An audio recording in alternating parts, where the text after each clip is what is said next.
Boa noite, igreja. Boa noite. Que a paz de Jesus esteja com vocês. Amém?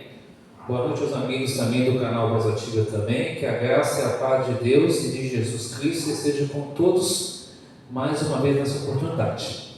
Muito bem, o tema dessa noite é a convenção, ou convenção, né? A convenção de alguém. Será que de fato o ser humano pode ser mudado? Interessante que perguntaram para o cientista Lord Kelvin o seguinte: você sabia que existem pecadores? E ele respondeu: eu sou o grande pecador, mas eu tenho a Jesus como o grande Salvador. Todos nós somos pecadores, todos nós precisamos da purificação dos nossos pecados. Abra sua Bíblia em Zacarias, capítulo 13, no Antigo Testamento aí. Zacarias, capítulo 13.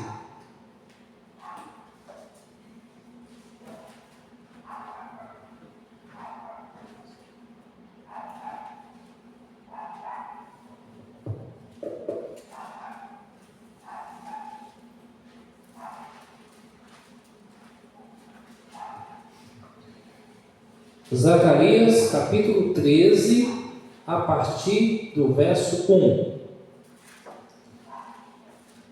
Vamos ver o que diz a palavra do Senhor aí. Zacarias, capítulo 13. Todos acharam?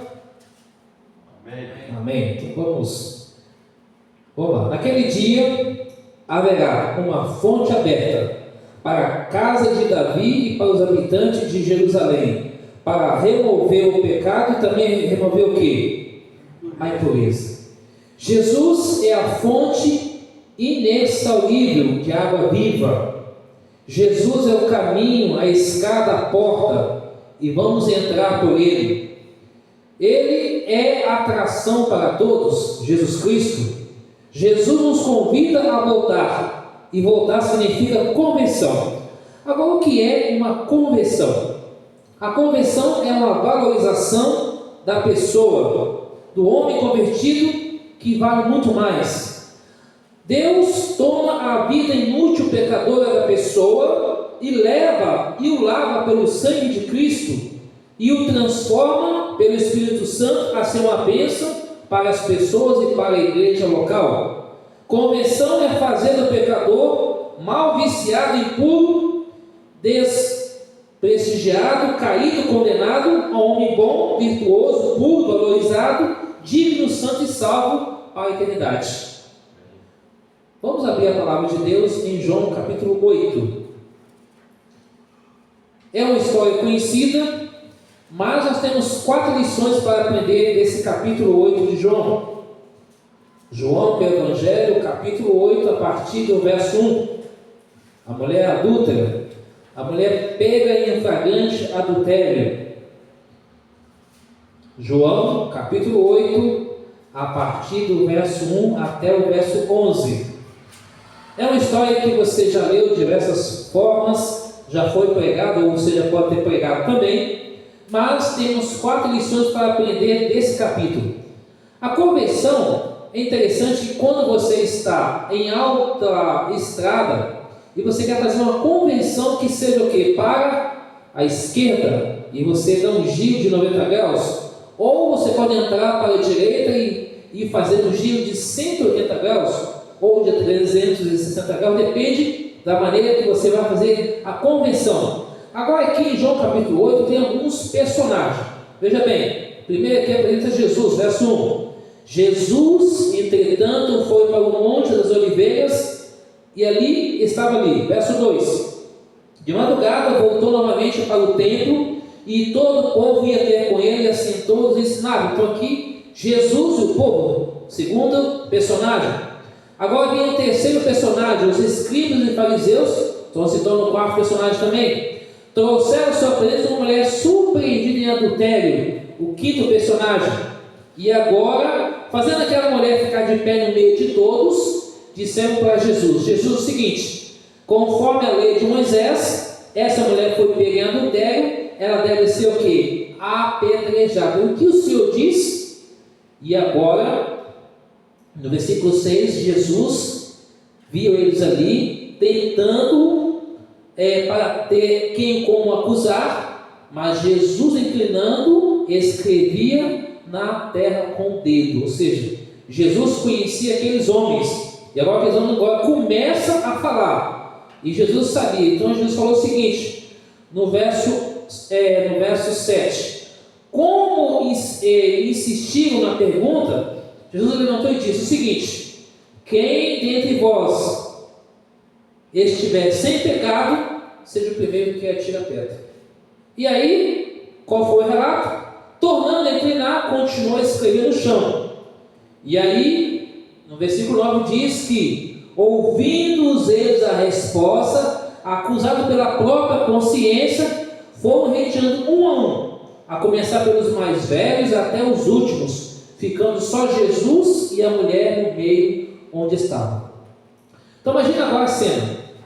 Chega Jesus, o povo, chega os escribas, os fariseus, chega a mulher, chega aqueles homens acusando ela de adultério. Então foram vários personagens aqui.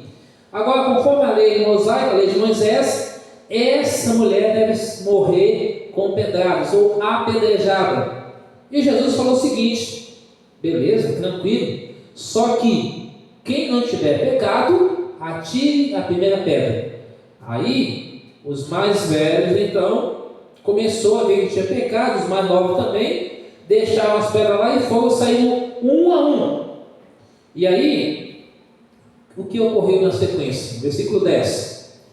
Erguendo-se Jesus, não vendo a ninguém mais além da mulher, perguntou à mulher: onde estão aqueles teus acusadores? Ninguém te condenou? Verso 11, respondeu ela: ninguém, Senhor. Então lhe disse Jesus: nem tampouco eu te condeno, vá e não peques mais.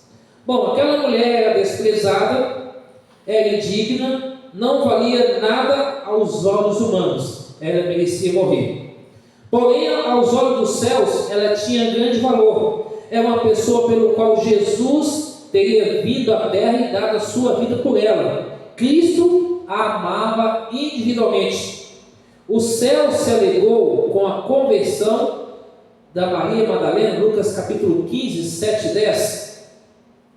Os escribas e fariseus, querendo apanhar Jesus em alguma contradição e provar sua justiça e misericórdia, trouxeram aquela mulher. Agora, eles consideravam perfeito, sabiam que esticar o seu dedo da acusação. Porém, Jesus nada respondeu, começou a escrever ali. Agora vem a pergunta: quem é o único que poderia jogar pedra? Se você analisar bem, o único que poderia fazer era o próprio Jesus, não tinha pecado. Mas Jesus não pegou uma pedra. Qual era a missão de Jesus? A missão dele era, em vez de acusar, mas era de salvar. Enquanto os homens apontavam o dedo, Cristo não veio para acusar a mulher, mas ele veio com o propósito da missão de salvar. E então o amor e a misericórdia penetraram como um punhal no coração daqueles homens, de forma que Jesus diz: filha, vá e não peques mais, eis a solução para todo pecador. Por que aquela mulher foi perdoada? Porque ela não fugiu de Jesus, sentiu o seu pecado, a sua indignidade. Pergunto para a igreja: o que é ser pobre de espírito? Já pouco para pensar sobre isso, nas bem-aventuranças? Para alguns, ser pobre de espírito talvez pode ser a simplicidade, roupa simples. Tudo isso faz parte. Mas a Bíblia está dizendo que ser pobre de espírito é reconhecer a necessidade da redenção de Jesus Cristo.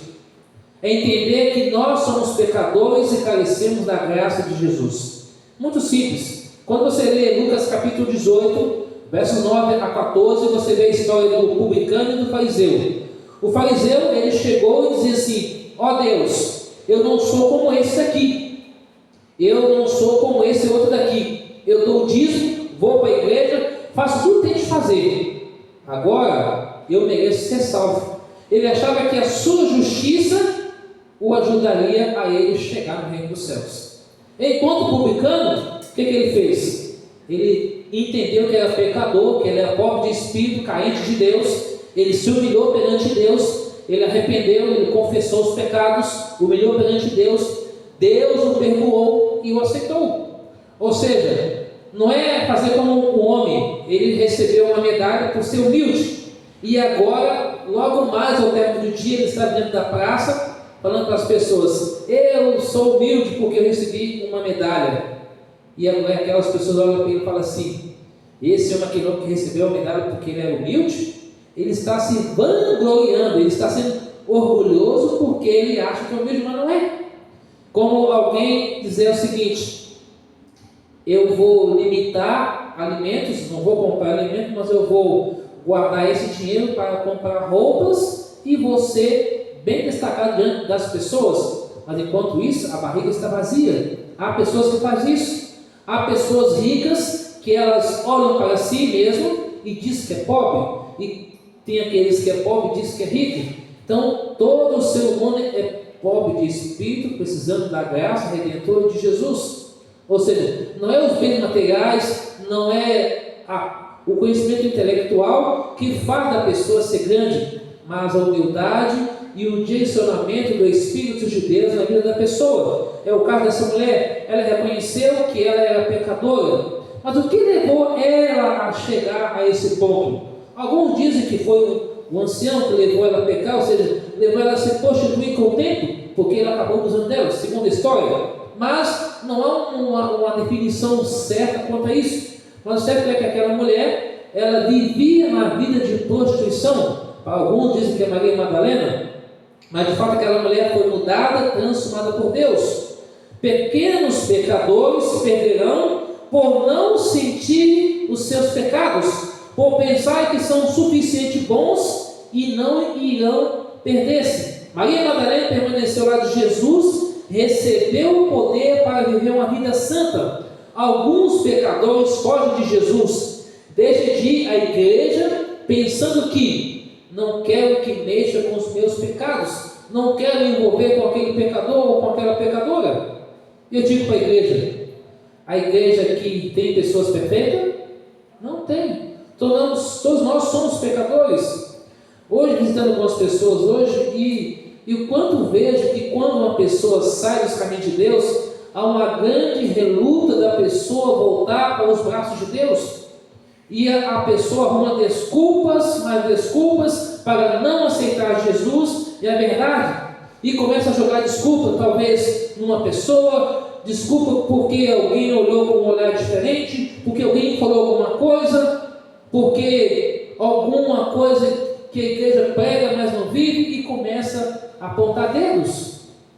A história da mulher pecadora, ela diz claramente de que esses homens começaram a acusar, começaram a falar de coisas que ela possivelmente tinha feito, e segundo a lei de Moisés tinha que ser apedrejada, que era olho por olho, dente por dente. Mas Jesus queria muito mais do que isso. Cristo não queria acusá-la, Cristo queria o quê? Transformar aquela vida, e assim fez. Queria demonstrar publicamente sua gratidão por aquele que valorizou a vida. Lucas capítulo 7, 36 a 50 diz que ela quebrou o vaso de alabastro e derramou aos pés de Jesus e enxugou com seus próprios cabelos. E agora entra na cena Judas. Judas de fato é um homem mudado por Deus? O que vocês acham? Sim ou não? Judas não era.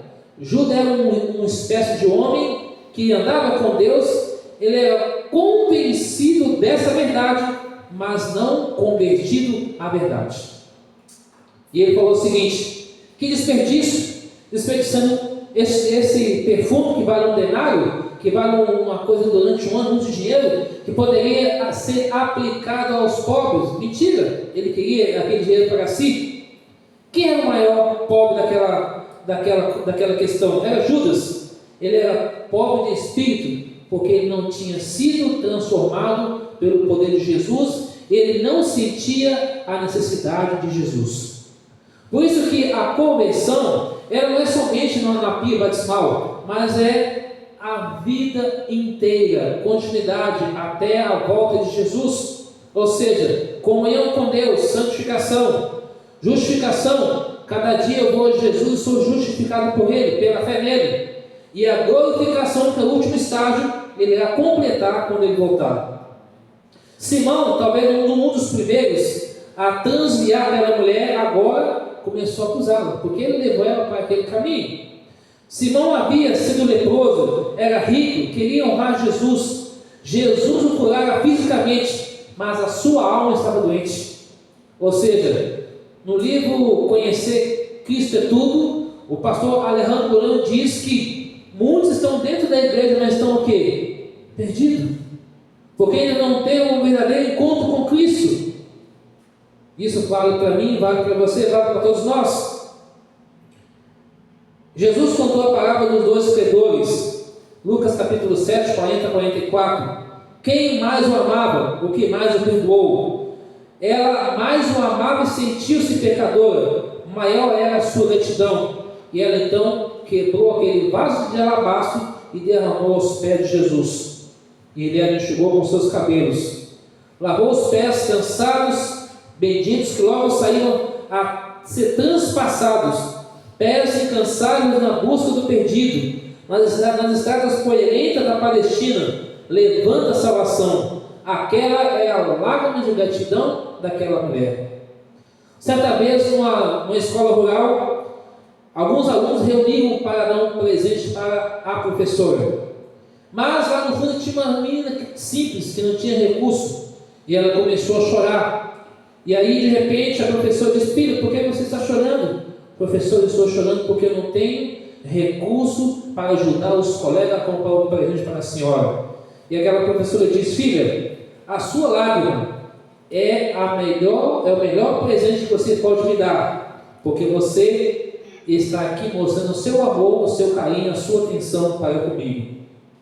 Isso nos mostra que entre Marta e Maria escolheu melhor ficar aos pés de Jesus, enquanto Marta estava se preocupando com os trabalhos.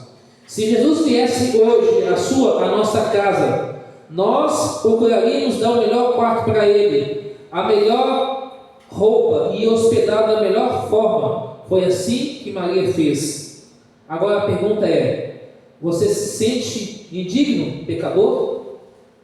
Não te desanimes. Jesus ama a mim e a você como nós somos. Ou seja, por mais que nós somos pecadores, pessoas que olha, a gente é paciente, é impaciente, Deus ama você, Deus ama a mim. Precisamos oferecer a Deus gratidão, como aquela mulher fez. Quando Cristo falou para ela o seguinte: vá, não peques mais, quer dizer o seguinte: a partir de agora, guarde todos os meus mandamentos, incluindo toda a Bíblia. E agora aquela mulher foi feliz, seguindo o seu caminho. Assentamos diariamente aos pés de Jesus para ouvir o seu Evangelho. Ou seja, aquela mulher, ela se sentou aos pés de Cristo para ouvir o Evangelho de Jesus. Mas a pergunta é: amigo, você deseja se unir a Madalena em arrependimento? Entregar-se a Jesus para a salvação? Ou seja, precisamos obter esse perdão e a salvação que vem só de Jesus. A conversão não é algo da noite para o dia, mas é uma coisa diariamente do encontro com Deus.